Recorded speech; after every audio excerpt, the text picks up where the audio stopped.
Hi ಸ್ನೇಹಿತರೆ, welcome to our channel Mithun Raj ಅಡಿಗೆ ಮನೆ. ಇವತ್ತಿನ ವಿಡಿಯೋದಲ್ಲಿ ಸ್ಪೆಷಲ್ ಆಗಿ ನಾನು ಹೀರೆಕಾಯಿ ಸಿಪ್ಪಿನಿಂದ ಏನೆಲ್ಲ ಮಾಡ್ಬೋದು, ಅದರಿಂದ ಬೆನಿಫಿಟ್ಸ್ ಏನೆಲ್ಲ ಸಿಗುತ್ತೆ ಅನ್ನೋದು ಹೇಳ್ಕೊಡ್ತೀನಿ. ನಾವು ಸಾಮಾನ್ಯವಾಗಿ ಹೀರೆಕಾಯಿ ತಂದಾಗ ಏನು ಮಾಡ್ತೀವಿ, ಹೀರೆಕಾಯಿನ ಪೀಲ್ ಆಫ್ ಮಾಡಿಕೊಂಡು ಆ ಸಿಪ್ಪೆನ ಬಿಸಾಕ್ಬಿಡ್ತೀವಿ. ಒಂದ್ಸಾರಿ ನಾನು ಹೇಳ್ಕೊಟ್ಟಂಗೆ ಹೀರೆಕಾಯಿಯಿಂದ ಈ ರೆಸಿಪಿನ ಟ್ರೈ ಮಾಡಿ ನೋಡಿ. ಇನ್ನು ಯಾವತ್ತೂ ಹೀರೆಕಾಯಿ ಸಿಪ್ಪೆನ ಬಿಸಾಕೋದಿಲ್ಲ, ಇದು ಅಂತ ಗ್ಯಾರಂಟಿ. ಹೀರೆಕಾಯಿ ಸಿಪ್ಪೆನ ಬೆನಿಫಿಟ್ಸ್ ಅಂತೂ ಗೊತ್ತಾಗ್ಬಿಟ್ರೆ ಅಂತೂ ಇನ್ನು ಪ್ರತಿ ಸಾರಿ ಈ ರೆಸಿಪಿನ ಮಾಡ್ಕೊಂಡು ತಿಂತೀರಾ. ಅಷ್ಟು ರುಚಿಯಾಗಿರುತ್ತೆ, ಅಷ್ಟೇ ಹೆಲ್ತಿ. ಮೊದಲನೇದಾಗಿ ನಾನು 2 ಹೀರೆಕಾಯಿನ ನೀಟಾಗಿ ವಾಶ್ ಮಾಡಿಬಿಟ್ಟು ಒಂದು ಕಾಟನ್ ಬಟ್ಟೆ ತಗೊಂಡು ನೀಟಾಗಿ ಒರೆಸ್ಕೊಳ್ಳೋಣ. ಅಂಡ್ ನಿಮ್ಮೆಲ್ಲರ ಹತ್ರ ಒಂದು ರಿಕ್ವೆಸ್ಟ್, ನನ್ನ ಚಾನಲ್ನ ಮೊದಲನೇ ಬಾರಿ ನೋಡ್ತಾ ಇದ್ರೆ ಪ್ಲೀಸ್ ಎಲ್ಲರೂ ದಯವಿಟ್ಟು ಸಬ್ಸ್ಕ್ರೈಬ್ ಮಾಡ್ಕೊಳ್ಳಿ. ಪಕ್ಕದಲ್ಲೇ ಇರುವಂಥ ಬೆಲ್ ಬಟನ್ನ ಕ್ಲಿಕ್ ಮಾಡಿದ್ರೆ ನಾನು ಯಾವಾಗ ವಿಡಿಯೋಸ್ ಹಾಕಿ ನೋಟಿಫಿಕೇಶನ್ ಬರುತ್ತೆ. ಹೀರೆಕಾಯಿನ 2 ಕಡೆ ತುದಿ ಇರುತ್ತಲ್ಲ, ಅದನ್ನ ಕಟ್ ಮಾಡ್ಕೊಂಡು ಈ ರೀತಿ ಪೀಲ್ ಆಫ್ ಮಾಡ್ಕೊಂತೀನಿ. ಇದ್ರ ಹೆಲ್ತ್ ಬೆನಿಫಿಟ್ಸ್ ನೋಡೋದಾದ್ರೆ, ಮೊದಲನೇದಾಗಿ ಈ ಹೀರೆಕಾಯಿ ಸಿಪ್ಪೆನಲ್ಲಿ ಫೈಬರ್ ಜಾಸ್ತಿ ಇರೋದ್ರಿಂದ ಡೈಜೆಸ್ಟಿವ್ ಸಿಸ್ಟಮ್ಗೆ ತುಂಬಾನೇ ಒಳ್ಳೆಯದು. ಮಲಬದ್ಧತೆ ಸಮಸ್ಯೆ ಇರೋರ್ಗಂತೂ ಇದೊಂದು ರಾಮಬಾಣ ಅಂತ ಹೇಳಿದ್ರು ತಪ್ಪಾಗಲ್ಲ. ಇಮ್ಯುನಿಟಿ ಬೂಸ್ಟ್ ಮಾಡೋಕೆ, ಲಿವರ್ ಪ್ರೊಟೆಕ್ಷನ್ ಮಾಡೋಕೆ, ಸ್ಕಿನ್ಗೆ ಮತ್ತೆ ಹೇರ್ಗೆ ತುಂಬಾನೇ ಒಳ್ಳೆಯದು. ಅಂಡ್ ಮೇನ್ ಆಗಿ ಅಲರ್ಜಿಗಳು ನಮ್ಮ ಬಾಡಿಗೆ ಬರದೇ ಇರೋ ಹಾಗೆ ಈ ಸಿಪ್ಪೆ ನೋಡ್ಕೊಳ್ಳುತ್ತೆ. ಹೀರೆಕಾಯಿ ಸಿಪ್ಪೆನ ಕಟ್ ಮಾಡ್ಕೊಂಡು ಸೈಡಲ್ಲಿ ಇಟ್ಕೊಳ್ಳಿ. ನಂತರ ಒಂದು ಕಡಾಯಲ್ಲಿ 1 ಟೀ ಸ್ಪೂನ್ ಅಷ್ಟು ಧನಿಯಾ ಕಾಳು, ಅರ್ಧ ಟೀ ಸ್ಪೂನ್ ಅಷ್ಟು ಜೀರಿಗೆನ ಹಾಕೊಂಡು ಗ್ಯಾಸನ್ನ ಲೋ ಫ್ಲೇಮಲ್ಲಿ ಇಟ್ಕೊಂಡು ಚೆನ್ನಾಗಿ ಹುರ್ಕೋಬೇಕು. ಕಲರ್ ಚೇಂಜ್ ಆಗಬಾರ್ದು. ನಂತರ 1 ಟೇಬಲ್ ಸ್ಪೂನ್ ಅಷ್ಟು ಬಿಳಿ ಎಳ್ಳನ್ನ ಹಾಕ್ತಾ ಇದ್ದೀನಿ. ಬಿಳಿ ಎಳ್ಳು ಹಾಕೋದ್ರಿಂದ ಒಳ್ಳೆ ಟೇಸ್ಟ್ ಬರುತ್ತೆ. ಇದನ್ನ ಕೂಡ ಹಾಕ್ಬಿಟ್ಟು ಗ್ಯಾಸನ್ನ ಲೋ ಫ್ಲೇಮಲ್ಲಿ ಇಟ್ಕೊಂಡು ಬಿಳಿ ಎಳ್ಳು ಚಿಟಪಟ ಅನ್ನೋವರೆಗೂ, ಸ್ವಲ್ಪ ಕಲರ್ ಚೇಂಜ್ ಆಗೋವರೆಗೂ ಫ್ರೈ ಮಾಡಿಕೊಂಡು ಗ್ಯಾಸ್ ಆಫ್ ಮಾಡ್ಕೊಂಡ್ಬಿಡಿ. ಇವಾಗ ಧನಿಯಾ ಕಾಳು, ಜೀರಿಗೆ ಮತ್ತೆ ಬಿಳಿ ಎಳ್ಳನ್ನ ಒಂದು ಪ್ಲೇಟಿಗೆ ಹಾಕೊಂಡು ಕಂಪ್ಲೀಟ್ ಆಗಿ ಕೂಲ್ ಆಗಬೇಕು. ಇದು ಕೂಲ್ ಆಗಲಿ. ನಂತರ ಅದೇ ಕಡೆಗೆ ನಾನು 1 ಟೇಬಲ್ ಸ್ಪೂನ್ ಅಷ್ಟು ಎಣ್ಣೆ ಹಾಕ್ತಿದ್ದೀನಿ. ಎಣ್ಣೆ ಬಿಸಿ ಆದ್ಮೇಲೆ ಹೀರೆಕಾಯಿ ಸಿಪ್ಪೆನ ಹಾಕೊಳ್ಳಿ. ನಂತರ ಖಾರಕ್ಕೆ ತಕ್ಕಂಗೆ ಹಸಿಕಾಯಿನ ಹಾಕೊಳ್ಳಿ. ನಾನು ಒಂದು 6 ಹಸಿಕಾಯಿನ ಹಾಕ್ತಾ ಇದ್ದೀನಿ. ನಾನು ತಗೊಂಡಿರೋ ಹಸಿಕಾಯಿ ಸ್ವಲ್ಪ ಖಾರನೇ ಇದ್ದಾವೆ.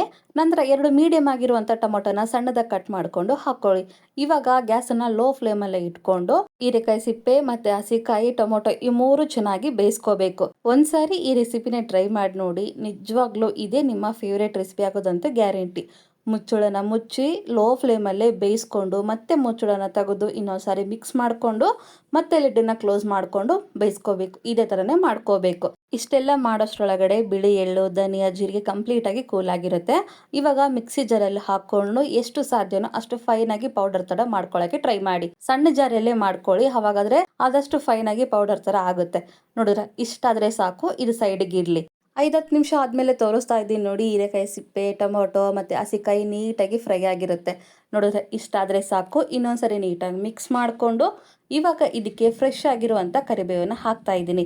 ನಂತರ 1 ಹಿಡಿಯಷ್ಟು ಫ್ರೆಶ್ ಆಗಿರುವಂಥ ಕೊತ್ತಂಬರಿನ ಹಾಕ್ಕೊಂಡು ಜಸ್ಟ್ 1 ನಿಮಿಷ ಜಸ್ಟ್ ಫ್ರೈ ಮಾಡ್ಕೊಳ್ಳಿ. ಜಾಸ್ತಿ ಹೊತ್ತು ಫ್ರೈ ಮಾಡ್ಕೋಬೇಕು ಅನ್ನೋ ಅವಶ್ಯಕತೆ ಇಲ್ಲ. ಕೊತ್ತಂಬರಿ ಕರಿಬೇವು ಹಾಕಿದ್ಮೇಲೆ 1 ನಿಮಿಷ ಫ್ರೈ ಮಾಡ್ಕೊಂಡಿದ್ಮೇಲೆ ಲಾಸ್ಟಲ್ಲಿ ಗ್ಯಾಸನ್ನು ಆಫ್ ಮಾಡ್ಕೋಬೇಕು ಅನ್ನೋ ಟೈಮಲ್ಲಿ ಸ್ವಲ್ಪ ಅರಿಶಿಣ ಪುಡಿ ಹಾಕ್ಕೊಂಡು ನೀಟಾಗಿ ಮಿಕ್ಸ್ ಮಾಡಿಕೊಂಡು ಗ್ಯಾಸನ್ನ ಆಫ್ ಮಾಡ್ಕೊಂಬಿಡಿ. ಗ್ಯಾಸನ್ನು ಆಫ್ ಮಾಡ್ಕೊಂಡಿದ್ಮೇಲೆ ಕಂಪ್ಲೀಟಾಗಿ ಕೂಲ್ ಆಗಬೇಕು. ಕೂಲ್ ಆದಮೇಲೆ ಮಾತ್ರ ನಾವು ಮಿಕ್ಸಿ ಮಾಡ್ಕೊಳ್ಳೋಣ. ಹೀರೆಕಾಯಿ ಸಿಪ್ಪೆ, ಟೊಮೊಟೊ ಎಲ್ಲ ಕಂಪ್ಲೀಟಾಗಿ ತಣ್ಣಗಾಗಿದೆ. ಇವಾಗ ಇನ್ನೊಂದ್ಸರಿ ನೀಟಾಗಿ ಮಿಕ್ಸ್ ಮಾಡಿಕೊಂಡು ಆಲ್ರೆಡಿ ಪುಡಿನ ಮಿಕ್ಸ್ ಮಾಡಿರ್ತೀವಲ್ಲ, ಅದೇ ಮಿಕ್ಸಿ ಜಾರಲ್ಲಿ ಇವನ್ನೆಲ್ಲವನ್ನು ಹಾಕ್ಕೊಂಡು 3 ಬೆಳ್ಳುಳ್ಳಿ ಹಾಕ್ತಾ ಇದ್ದೀನಿ. ಸ್ವಲ್ಪ ಹುಣಸೆ ಹಣ್ಣನ್ನು ಹಾಕ್ತಾ ಇದ್ದೀನಿ. ನಂತರ ರುಚಿಗೆ ತಕ್ಕಷ್ಟು ಉಪ್ಪನ್ನು ಹಾಕ್ಕೊಂಡು ನೀರು ಬೆರೆಸಬಾರ್ದು, ಹಾಗೇನೆ ಮಿಕ್ಸಿ ಮಾಡ್ಕೋಬೇಕು. ಒಂದು ವೇಳೆ ನಮಗೆ ಈ ಚಟ್ನಿ ಸ್ವಲ್ಪ ನೀರಾಗಿ ಬೇಕು ಅಂತಂದರೆ ಉಗುರು ಬೆಚ್ಚಗಿನ ನೀರನ್ನು ಹಾಕ್ಕೊಂಡು ಎಷ್ಟು ಸಾಧ್ಯನೋ ಅಷ್ಟು ಫೈನ್ ಆಗಿ ಪೇಸ್ಟ್ ಥರ ಮಾಡ್ಕೊಳ್ಳಿ. ಹೀರೆಕಾಯಿ ಸಿಪ್ಪೆ ಆಗಿರೋದ್ರಿಂದ ಫೈನ್ ಆಗಿ ಮಿಕ್ಸಿ ಮಾಡ್ಕೋಬೇಕು. ಈ ಚಟ್ನಿಗೆ ಒಗ್ಗರಣೆ ಕೊಡಲಿಕ್ಕೆ ನಾನು ಅದೇ ಕಡಾಯಿಯಲ್ಲಿ 2 ಟೇಬಲ್ ಸ್ಪೂನ್ ಅಷ್ಟು ಎಣ್ಣೆ ಹಾಕ್ತಿದ್ದೀನಿ. ಎಣ್ಣೆ ಬಿಸಿ ಆದಮೇಲೆ ಅರ್ಧ ಟೀ ಸ್ಪೂನ್ ಅಷ್ಟು ಉದ್ದಿನಬೇಳೆ, ಅರ್ಧ ಟೀ ಸ್ಪೂನ್ ಅಷ್ಟು ಸಾಸಿವೆ, ಅರ್ಧ ಟೀ ಸ್ಪೂನ್ ಅಷ್ಟು ಜೀರಿಗೆ ಹಾಕ್ಕೊಂಡು ಒಣಮೆಣಸಿನಕಾಯಿ ಮತ್ತೆ ಕರಿಬೇವನ್ನ ಹಾಕ್ಕೊಂಡು ಕರಿಬೇವು ಸ್ವಲ್ಪ ಕ್ರಿಸ್ಪಿ ಆಗೋವರೆಗೂ ಫ್ರೈ ಮಾಡ್ಕೊಂಡಿದ್ಮೇಲೆ ಗ್ಯಾಸನ್ನ ಲೋ ಫ್ಲೇಮಲ್ಲಿ ಇಟ್ಕೊಂಡು ಇವಾಗ ಚಟ್ನಿನ ಹಾಕೋಣ. ಚಟ್ನಿನ ಹಾಕೊಂಡಿದ್ಮೇಲೆ ಒಂದ್ಸಲ ನೀಟಾಗಿ ಮಿಕ್ಸ್ ಮಾಡ್ಕೊಂಡು ಗ್ಯಾಸನ್ನ ಆಫ್ ಮಾಡ್ಕೊಂಡ್ಬಿಡಿ. ಈ ಚಟ್ನಿ ಮಾಡ್ಬೇಕಾದ್ರೆ ನೀರ್ ಹಾಕದೆ ಮಾಡೋದ್ರಿಂದ ಫ್ರಿಜ್ ಅಲ್ಲಿ ಆದ್ರೆ ಒಂದ್ 4-5 ದಿನ ಸ್ಟೋರ್ ಮಾಡ್ಕೋಬಹುದು. ಹೊರಗಡೆ ಆದ್ರೆ 1-2 ದಿನದವರೆಗೂ ಸ್ಟೋರ್ ಮಾಡ್ಕೋಬಹುದು.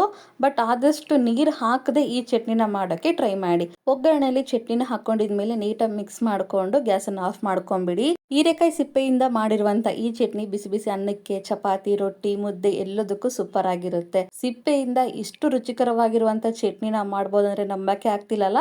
ಒಂದ್ಸರಿ ಆದ್ರೂ ಟ್ರೈ ಮಾಡ್ತೀರಾ ಅಂತ ಅನ್ಕೊಂಡಿದ್ದೀನಿ.